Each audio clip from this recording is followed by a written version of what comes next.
No, it just, All there we right, go. James, we Okay. are live. Thank you so much for taking out some time again, man. You got it, Mike. Nice to see you, buddy. I hope you don't mind. I brought my buddy around. He's just hanging out in the background. He won't say much, I promise. All right, as long as he doesn't talk, because we don't want to be interrupted. So, um, let me jump right in, brother. You got a tour going on right now, a comedy tour. Yeah, Let's I let's do. talk about what fans can expect from your comedy tour and what made you want to kind of hit the road. Sure. Well, I mean, gosh, we've known each other a long time, right? The guys and I from Impractical Jokers, we've been on tour for a decade now. We're on tour still now. We still have the our new Drive tour. We're on a break for a few months, and then we go back to the tour in January. So in the meantime, I tour on my own, and Murr Live, which is the name of my live show, is so much damn fun. I just got back at 3 in the morning from I had 5 shows in Florida this weekend for Murr Live. It's I'm doing like 30 cities this fall, all across America, everywhere from San Diego to Tucson to Omaha to Chicago to Royal Oak. You name it, I'm there. And this live show is so much fun. It's stand-up comedy meets interactive multimedia. Like we have a giant screen behind us on stage, and I shot video, like hidden camera challenges, just for the live show. But the coolest part of my solo live tour is at the end of every show, we play Impractical Jokers live. What I mean by that is I choose someone from the audience, I put an earpiece in their ear, I send them out into the streets of Royal Oak or the streets of wherever we may be. We watch on screen in the theater, and they've got to do and say what I tell them to live on the spot. It is outrageous and ridiculous and hysterical. And I promise not to get you punched if you volunteer, but you could get arrested. We'll see what happens. It's so much fun. Oh my God, dude, that is amazing. Holy cow. So, one thing I noticed is that the show is aimed for all ages, right? Yeah, we have so many families that watch the show. Dude, when we created the show, I was like, it's going to be like, overweight dudes in their 40s that watch the show because that's what we are, right? And it wasn't like all families watching the show and kids. We couldn't believe it. So, yeah, you can bring all ages there if you don't mind. I think it's like suggested, like, 13 and older kind of thing. Right, right. Sure, of course, man. So, how do you feel that doing this stand up differs from your work on Impractical Jokers? There's a lot of crossover because obviously a lot of it is inspired by Jokers. The stories I tell, a lot of them are from the TV show. And Jokers is an improv show in its core, right? Like we're making it up as we go along. Literally, we have no idea how people are going to react and how then we have to respond to them. And my live show has a huge interactive element like that. Like, I mean, there's a lot of stand up, like the first half is like that, like material I've developed. But then the whole second half of the show, every time I do the show, it's completely different because I don't know Wow. how Joker's Live is going to go, and I don't know how. I borrow three. I get 3 volunteers from the audience. I borrow their cell phones, and I start texting from their cell phones on their behalf, and then I end up FaceTiming some people from their phone. I have no idea how it's going to go. It always kills. It's always hysterical, but it's always different. It's really exciting to do. That's a great idea, James. I love it, man. What are some of the highlight cities that you're visiting or have visited and that you're most looking forward to?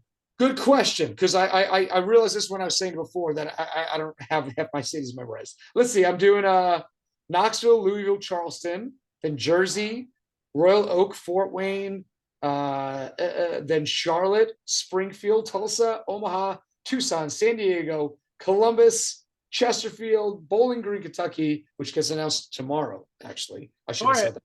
Okay. Yeah, that's all right. Chattanooga, Albany, Georgia. Ready for this? I do Albany, Georgia, and the next day, Albany, New York.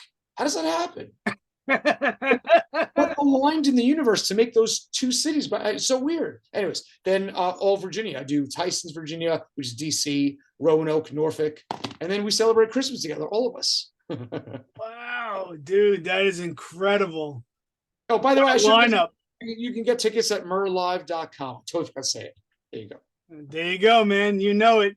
So Mike, where do you live, buddy? Where are you based out of? I'm in Orlando.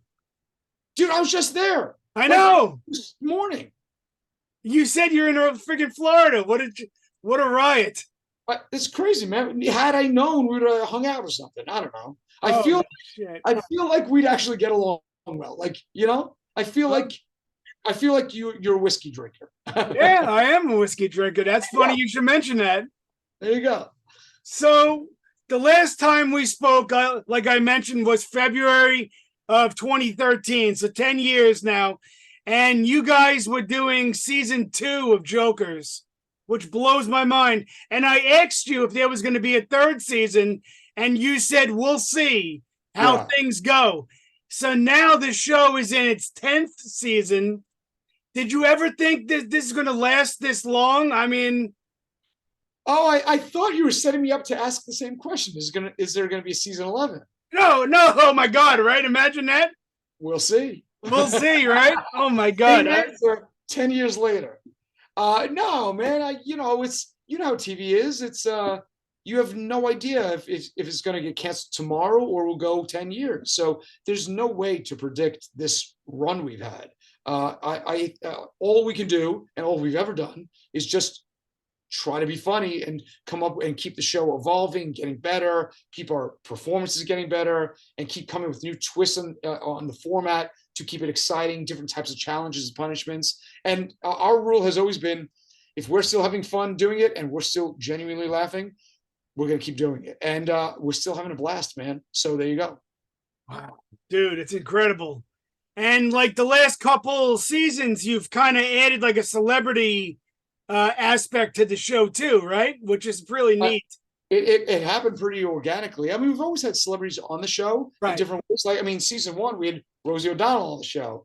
But we've had Danica McKellar, we had Gary Busey, we've had Jeff Daniels, throughout the years. So it's in the DNA, but they've always been very organically placed in the show. And like the last season, we had just over the years of being on TV, just have made friends with certain people. Like, Post Malone has been a fan of the show since he was literally 13 years old, Holy long shit. before he was famous or anything like that. And so, his episode was just very organic. John Mayer was on this season. John Mayer was our first celebrity friend in 2011. He was the first person to write us about Impractical Jokers. The show premiered on TV. 2 weeks after its premiere, we got an email randomly from John Mayer. This is 2011, man. 2 weeks after the show premiere, saying, "This is the funniest thing I've ever seen on TV." And we just had been friends with him for a decade. Like the celebrity crossovers have been really kind of just people in our life that we found new ways to work in. Paul Rudd's been a massive fan, and his kids are massive fans of the show. And it just happened really organically. You know what I mean? Oh my God, dude, that's amazing. And now you guys also are going on tour with Eric Andre on a cruise in January. Yeah, we got the fifth Jokers tour. We did 5 of these things, man. It's like a week-long party in the Caribbean, and Eric Andre is going to be with us partying, and that's going to be outrageous, man. I'm going to stop drinking now in preparation for that week in January. Oh my God, dude, that's incredible. I love it. So, also you and your wife, Melissa, you guys are hosting your second annual Alzheimer's charity event. Oh, dude, that's super cool, man. I appreciate you bringing that up. Yeah, what can you tell us about that? That's really that means a lot to me. I didn't think that would even come up, or I assume that people don't follow anything going on in our lives or whatever. But no, I lost my father a few months ago to Alzheimer's, and he'd struggled with it for a long, long time. It's something my family has dealt with for a long time. So last year, my wife and I threw our first ever charity event to raise money for the Fisher Center for Alzheimer's Research, which is an amazing organization. And my wife raised like $33,000. It was crazy. And so we're doing it again this year. It comes up next Saturday. The cool part about it is it's a whole party we throw in Montclair, New Jersey. All the proceeds go to Fisher Center for Alzheimer's Research. The party's crazy. We've got amazing raffle prizes and auction items, such as things you can't buy. Like the guys and I are allowing an auction item winner to him or her and a guest to come to the set of Impractical Jokers next year and be our guest and watch us film a challenge. Obviously, it's something you can't buy. It doesn't exist. And we don't do it anymore even. We have closed sets now since COVID, but we're going to allow it to happen. So we have a Taylor Swift signed guitar we're auctioning off stuff like that, crazy stuff. And all the proceeds go to Alzheimer's research. And even if you can't make the party in person, you can still get a virtual ticket and be part of the whole night and all the fun. And you can get your tickets right now at 95charity.net. That's the number 95charity.net. If you have the means, if Alzheimer's is something that affected your family, or if you just want to be part of amazing auctions and a lot of fun and dancing with us and singing with us, get a ticket right now. We appreciate it. Absolutely, man. Thanks, man. I'm sure to link it up. So there's a good link on the interview. I appreciate it. That's very kind of you. Thank you. So yeah, man, absolutely. And besides stand-up and jokers and whatnot, you're also an author, right? Yeah, gosh, I don't know when does this get released, this video? I'm gonna put it up probably tomorrow. So tomorrow your book comes out, right? Okay, it comes out tomorrow. My brand new one, Area 51 Interns, Time Chasers. This is the third one of the Area 51 trilogy now. There's two others. It's about a group of kids who land a summer internship at Area 51. And every single book, something goes haywire at the base, and the kids have to save the day. This book, of course, is all about time travel. Book 1 was aliens. Book 2 was mythical creatures. This one's all about time travel. It's so much fun. And if you want an autographed copy of the book for your kids, for yourself, for your neighbor's kids, you can get a copy right now at area51novel.com or Amazon, Barnes & Noble, wherever they sell books. It's so much fun. It's funny, action-packed. Your kids will love it. So what can you tell us about this side of you? I mean, like, do you find it easy writing, or or does it come natural, or, I mean, it's pretty amazing, man. The ideas come naturally. Writing a book is hard. It takes a lot of concentration and a lot of work, and it's just a lot of time, So the coming up with the idea is the fun, exciting part. The actual executing of the idea, the act of creation is inherently difficult. It's so much easier to watch Netflix. So it takes, so many great crime docs on now. Oh man, on Hulu, forget it. I do screenshots on my phone all the time of more crime docs I want to watch. There's another one they just released recently. I gotta watch it. It's called I just screenshot it the other day. Something. Oh, here. Who Killed Jill Dando? I gotta check that out. It's on Netflix right now. I gotta see it. I don't like. It's so gotta love it. Book, but at the end of the day, you gotta hunker down and write the damn book. That's amazing, dude. I love it. So, all right, man. Well, you know what? You got the book. You got your stand-up tour. I mean, you're on fire, brother. You know what I mean? I wish you the best of luck, and I want to say thanks again for taking out some time. I'll tell you what. I'm putting in my calendar right now, and I hope you do too. So it's 2023. What's the date? It's October today 2nd. is the 2nd. Okay, October 2nd. October 3rd, whenever this video it comes out. So let's put in our calendar for October 2nd, 2033 to do another interview. We'll do it every decade, okay? How funny is that, right? 10 years, man. It blows my mind, man. Blows my mind. So if we're still kicking, let's do it, buddy.